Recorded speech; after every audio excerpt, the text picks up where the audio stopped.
we've had anybody can put up with you. We've had some good times there with some football games and things like that. Do you want to talk at all? Do you want to talk at all about how we kind of met back a long time ago, and what the kind of the purpose is that we're going to go for with this? Sure. podcast? Hey, I think the first or second day that I ever really walked into the business that you worked at before, which we're not going to name. Or should we? No need to promote that. Exactly. Anyway, I walked into this business, quotation, that you worked for. And the guy that really owned the business was kind of a douchebag. Oh, and I didn't really... Nobody cut this out. Anyway. I didn't have to edit. I wasn't going to have to edit anything to it, right? Edit. Okay. Didn't really like the guy that you worked for, and but because he just was not a people person. Right. And but you and I met, and we hit it off. I mean, we had you and I met, and things were good, and I would always rather come in there and talk to you than I would anybody else. So. Sorry about the comment, but anyway, hey, it's radio. Sometimes you screw up. It may be true. Okay. Anyway, but life was good then. You helped the person that I was working for at that time, or actually the radio station I was working for at the time. You really helped us promote the station. You showed me. A lot of things that you could do at that point, because at that point in time, internet-based radio was just a thing that people dreamed about. Right. But you showed me how to market the station that way, and it helped a whole lot. So, I had to even sell the radio station owner on that, which was, hey, there's a million things I had to sell him on, but at that point, it wasn't what we were looking at, or anybody was looking at that point. So, but no, hey, you kind of helped me. You may have single-handedly built the station. It's still there. You may have single-handedly built it because it was kind of fledgling. Barely making it type of business as far as I was, from what I saw anyway, from the outside. Exactly. I think you may have put in 80 to 100 hours a week or more, just every bit of it, man. Keeping that peak running. And you could sell anything to anyone. I thought that was awesome. So, well, I appreciate that. That's just me, man. I mean, that's a gift that was given to me from somebody else. I just I enjoy what I do, and being able to talk to other people, being able to get opportunities to sell my radio station or whatever I'm working on at the time. It's just something that you don't get. You don't get that opportunity every day. And at that point, hey, dude, we had nowhere to go but up. And so at that point, like I said, at that point, boom, you do whatever you got to do to make it happen. Right. And so that was a good thing about it, was being able to deal with you and to deal with a lot of different people in the business that I had spoken with before, maybe dealt with before. Gary Blake Frazier is one of the great people I've had to deal with. He's helped me a whole lot of good things. Ken Heath from your local Marion Downtown Association. Turned the town around. Does a lot of things now with with his own businesses, and yes, he did. He turned Marion Downtown around. I mean, I know it kind of sounds weird, but this guy single-handedly always had something going on. The good thing about it was we were always there to help him. Right. And always wanted to help him. So, it was just great.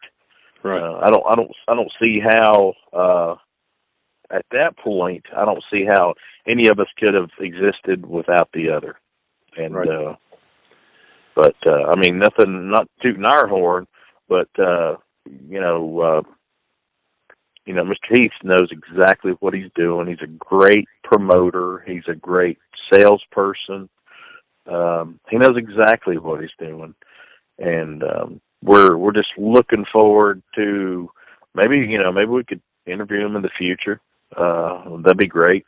Right. But Ken was just a great guy. He's actually, I think he's actually looked at from some of these other downtown revitalization organizations that as someone that's already been successful, and I think he's already getting a lot of attention. He always redirects it back to everyone else because he doesn't exactly take the credit for all the work, but and he never will. I mean, he will never do that because that's just the way that he's built. I mean, that's the way this man's brain is made. Right. And he's I mean, I hate to say it, but this guy has a whole lot of knowledge. Right. And he's trained people to take his job. He's actually doing something different now. But look up to him a lot. Went up for the chili cook-off about 2 years ago, and he had the original, I don't know if I can say this or not, the zoo crew together. Me, myself, Steve McGuire, and a couple other people that were there. And we did a little on-air stuff for them and all that, tried to promote it and all that good stuff. And, maybe you can tell me this, Tony. What's the average, attendance for the downtown chili cook-off in Marion, Virginia? Can you tell me that? I can just say that in being in the crowd myself, I don't remember the totals, but I know there's at least 5,000. I mean, there was a bunch of people from the bottom of the Main Street downtown area to the top would be packed every year. So it was no doubt about it. And there was some guy there with a Batmobile. Who was that guy? I think you might know him better than I do. I ran into this guy a few times. He's kind of eccentric. He might have a Batmobile one day. He might have a Cadillac that Elvis might have owned one day. Exactly. And, he's owned both cars. But, that would be my brother, Matt Lawler, and that will be one of our future interviews. He's something else, man. I mean, this kid has come full circle with what he does for a living. Actually, the first time we ever came to Marion, Virginia, I had been out of the business for a while and was actually just promoting my brother. Right. And gone on a local radio station, actually the radio station that I ended up working for. They had an oldies show at lunchtime, and I went on there and just interviewed and promoted him and, had no idea how that was going to change and everything was going to switch around and the way that it did. But I ended up working for the station, then ended up running the station and, did sales, promotions, the whole 9 yards. So I kind of pretty much had the whole deal in my hands. Didn't know what to do with it, but, hey, what do you do? He left, went on, did other things, got in the classic car business, and actually built Jerry Lawler. Now, this is a guy from WWE wrestling. Okay, the guy that had a heart attack. He actually had a heart attack on national television. Right. So, I mean, hey, I've done a lot of shit, but I ain't done that. Okay? If I have a heart attack on national television, Tony, you'll probably be there with a mic in my face, I'm sure. Yeah. So how are you feeling right now? But anyway, Jerry wanted a 66 model Batmobile. Right. And my brother built him one. So my brother's friends with George Barris is the gentleman that built them originally for the original television series back in 1966. And his son actually owns the patent to sell fiberglass molds from the body. Right. The original body. The Ford Futura, I think, is the name of the original car. It was a concept car that Ford made that never hit the market. And but it really worked. Let me tell you, everybody knows when you drive around in a 66 Batmobile, they know exactly where you're coming from. Oh, yeah. So that thing was here's perfect. Here's one thing you can do. I mean, I love Jerry to death. Jerry's been very positive about a lot of things in his life. He lives in Memphis, Tennessee. Okay, I'm just going to say this. Okay. Jerry's a great guy. He's a little more out of the limelight in the wrestling industry than he used to be. He used to tour almost 300 days a year. This guy, he's cut it back to, say, 200 days. And I know it doesn't sound like a whole lot, but, talking to his wife, she's like, at least he's home now to cut the grass. Right. So, but here's the thing. Jerry he has enjoyed this car. Most people don't enjoy cars as much as this man does, okay? If you'll just go on YouTube and type in Jerry Lawler driving his Batmobile. If you'll type that in, there's at least 4 or 5 videos of him driving around on the weekend in Memphis in this car. And he loves it. I mean, he was so happy that my brother actually showed up a day ahead of time and delivered it to his house. And Jerry pulled in from the airport in his car.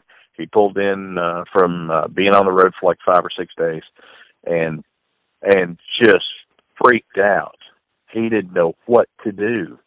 But my brother's very good friends with him. He's just an incredible person.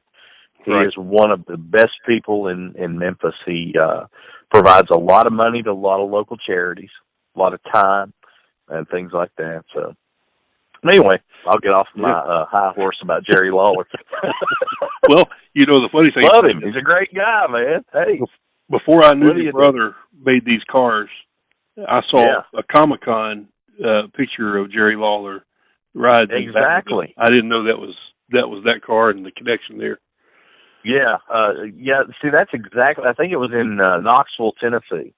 Right. My brother went down to Comic-Con, and the rear deck lid of this car was signed by 30 people. I mean, 30 celebrities were there. Right. And they just worked out the deal where it could be there a day ahead of time. And all these people came by, and they were just freaked out by this car. It was just unreal. Had a small block 350 Chevrolet motor. And I mean, car guys out there that'll be listening to this. Will do what? Not just a shell car. That's a real car. Oh no, dude, this is the car. I've rode in this car before. Okay, we pulled up outside of Hooters one night in Johnson City, Tennessee. Okay, that's where he was living at the time, and we just ate the tires up on this car. And Jerry saw it was my brother's personal car. He had built himself one, and of course he done a few more bells and whistles than he did to the regular cars that he was building. And Jerry was like, I love this car. And my brother said, hey, I'll sell it to you. And if you know my brother, Matt Dollar, you'll know that that's what he does. He's just like his big brother. We're salespeople. That's just what we do. Oh, yeah. And so for a few extra bucks, I'm not going to say how much because I'm sure the IRS is listening. But anyway, Jerry wanted the car, and Jerry got the car. Right. So that's that. Well, it's been a good, pretty good podcast so far. It's being the very first one. Yeah, not bad. Hey, we got a lot of stuff we can talk about, dude. Set for 15 minutes, and we've already went over 30, maybe 35. So that's, that's a couple episodes right there, buddy. Yeah, I've never been on the air for anything, Rick. But you see what you're doing here, Tony? You're doing great. Okay. Okay? You're leading me into where I need to be. All right. Sounds good. You know? What do you think? How do you think it turned out? Oh, it's good. It's just like our normal conversation, Rick. Exactly. Yeah, if people listen to us talk on the phone, they'd be like, "Damn." We could go from anywhere, any point, and to any other point. We went from presidential candidates to Batmobiles. Okay, how the hell do you do that? Right. So, hey, do you think maybe we should do like some promo stuff, or and then you could run 3 or 4 minutes of podcast material? I think so. I think what we'd like to do is sort of like a radio station. Leave a hole in there for a sponsor. And yeah, that's what I'm saying. Whoever pays the current sponsor, we'll leave the podcast live all the time, so we can go back and change the sponsor in a podcast. I don't, re-upload. I think that would be fine. Exactly. I've got a little personal thing that I'd like to do. And you may have the same thing. Okay. I've got a mother that's got Alzheimer's. So, right. Along the way, I'd kind of like to direct some people towards the Alzheimer's. Giving people option to hear about Alzheimer's and donate for the research. And you may have something on your side too that you'd like to. Well, actually, to be honest with you, Susan, my wife Susan, her mom has Alzheimer's, and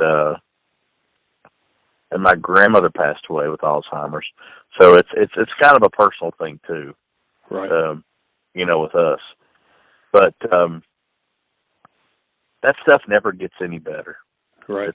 It doesn't get any better, and it's not going to get any better. Unless God intervenes, it's just not going to happen. Yeah, I think that's a debilitating thing that just gets worse, and it's really hard on everybody involved. Not just somebody that would, take care of them, like a caregiver or somebody like that. Right. Just anybody that knows them. It's really hard to watch a loved one go down that quickly. So I think we could do some test spots for Alzheimer's Association and maybe the American Cancer Society too, and tag them with every podcast. Just in the notes, just to help as something, giving something back. You got to, man. Everybody knows somebody that's had cancer one way, shape, or form. Right. It's a terrible, terrible disease that we can only hope and pray that somebody will figure this stuff out one of these days. And, for all we know, they already have, but they ain't sharing right now. Right. So, all we can do is, I got friends at the Cleveland Clinic, a gentleman named Gregory Mason. Right. That deals a lot with that. And he has, this is another day, another time. But Gregory is one of the guys in this world that hopefully one of these days will, come out and say, hey, this is it. This is what we're going to do, and this is going to fix it. Right. So, hey, just keep your fingers crossed, toes crossed, whatever you got to do. But it's a bad thing. And one of these days, something will come along and take care of this problem. Right. I've got a cousin, Michael. I don't want to say his last name, but he may. I haven't talked to him about this, but I think he graduated from Penn State, and I think that's his thing right now is cancer research. So he's cool. He's good. Probably sitting in a lab, 40 hours. That's one of the things that always attracted me to Virginia Tech. Not just a great football team, okay, and all the fun we can have in the parking lot with the dude that stands on top of his truck and screams "Go Hokies" all the time, right? Which is kind of cool. But and he gave me a bunch of turkey legs there one day. But anyway, these guys have they got their act together 150%, and they're not just worried about cancer, dude. They're worried about, are we going to have clean air? Right. Are we going to have things going on in this world that need to be going on in this world? These guys are unreal, and that's been one of the things that has actually, I had some very serious surgery a few years ago, and if I hadn't met a surgeon, and I hate to say this, I really do, okay, but he was at the University of Virginia. Oh, yeah. That's UVA. Yeah, okay. Anyway, let's don't dwell on that, okay? If I hadn't met this guy, he gave me some hope that I would have never have had. But this guy was a big UVA ex-football player, which went against everything in my life at the time. Okay. I was a Virginia Tech football fan, right. And I had a guy that was about 6'7". He had hands that were probably 14 to 15 inches long. That did brain surgery on me. And I would have never thought that in a million years. And you think it's funny. Oh, no. You wasn't the guy laying there. I've got huge hands. My hands aren't nearly that big, but that dude was huge, dude. I can't pick a glass up off the table without spilling something. Oh my God. Anyway, Dr. Shaffrey, I'll never forget this guy as long as I live. And he deserves a shout out. Oh yeah. Okay. But great neurological surgeon, and was really the man. I guess I don't even know how to say it anymore. That guy just helped me a whole lot. I'll put it that way. Definitely. But so you surgeon. You kicked cancer somehow, right? You're gonna say that on the podcast? Oh yeah, hey, I'm with you, man. Whatever we got to do here. Are you good? We don't want to get into this deep right now. I'd say, but we can. I mean, that can be like an hour or two. No, but that's. I thought you might go along with the links to the American Cancer Society. We will. Don't worry. I think that's an incredible thing that's happened in my life that we need to say something about. Right. And that's something that everybody needs to talk about, because it's not just a bad disease, right. But it's also a bad thing to happen to you emotionally. Right. And it's a bad word, cancer itself. People don't even want to say it. There's nothing good about that word, let me tell you. There's nothing good about that word. Right. So, but anyway, that's, like I said, that's another day, another time, and we'll go from there. Right. But you talked about University of Virginia. I don't want to keep this dragging on too much longer, but I spent over a month there with my dad. Late last year, early this year, with pancreatitis, and I'm telling you, they have a good program of staff. They couldn't handle the situation here locally. We went to 3 different hospitals here, and it took University of Virginia Medical Center to know what they're doing and get that situation under control in a very life-threatening situation. And Right. I use their services for staying up there in a hospice. Some nights, right. sometimes I would go to the hotel. Some nights I would stay in the room. But they have a good setup there. So yeah. My wife did the same thing, when I was in surgery. It was all a pre-planned thing, right. And we knew what, when, where, and how all this was going to happen.